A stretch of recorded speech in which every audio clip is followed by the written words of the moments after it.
পরিবারের মুখে খাবার তুলে দেওয়ার সংগ্রাম।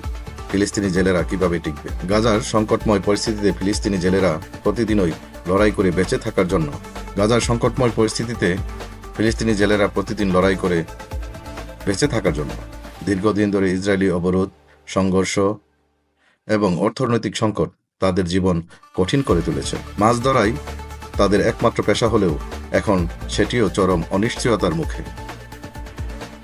সমুদ্রেও বাধা, জীবনও অনিশ্চিত। ফিলিস্তিনি জেলেরা বছরের পর বছর ধরে কঠোর বিধিনিষেধের শিকার। ইসরায়েলি নৌবাহিনী প্রায়ই মাছ ধরার নৌকাগুলো আটক করে, জেলেদের গ্রেপ্তার করে এবং কখনো কখনো গুলি চালায়। বর্তমানে গাজার উপকূলে মাছ ধরার অনুমতি সীমা মাত্র 6.12 নটিক্যাল মাইল, যা প্রয়োজনের তুলনায় অত্যন্ত কম। ফলে অনেকেই বাধ্য হয়ে মাছ ধরা ছেড়ে অন্য কাজে খুঁজতে বাধ্য হচ্ছেন।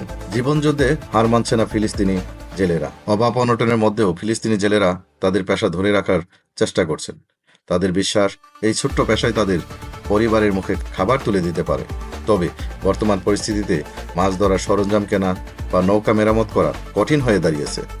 অনেকেই ধার দেনা করে বা সাহায্যের উপর নির্ভরশীল হয়ে কাজ চালিয়ে যাচ্ছে। আন্তর্জাতিক সহায়তা ও ভবিষ্যৎ। বিভিন্ন মানবাধিকার সংস্থা এবং আন্তর্জাতিক সংগঠন ফিলিস্তিনি জেলেদের সহায়তায় এগিয়ে আসছে, তবে তা প্রয়োজনের তুলনায় অপ্রতুল। রাজনৈতিক অস্থিরতা ও অবরোধ যতদিন থাকবে ততদিন এই সংকট কাটিয়ে ওঠা কঠিন হবে। তবে সব বাধা উপেক্ষা করেও ফিলিস্তিনি জেলেরা তাদের ঐতিহ্য ও জীবিকা রক্ষায় সংগ্রাম চালিয়ে যাচ্ছে, কারণ এই লড়াই শুধু বেঁচে থাকার জন্য নয়, বরং নিজেদের স্বাধীনতার জন্য।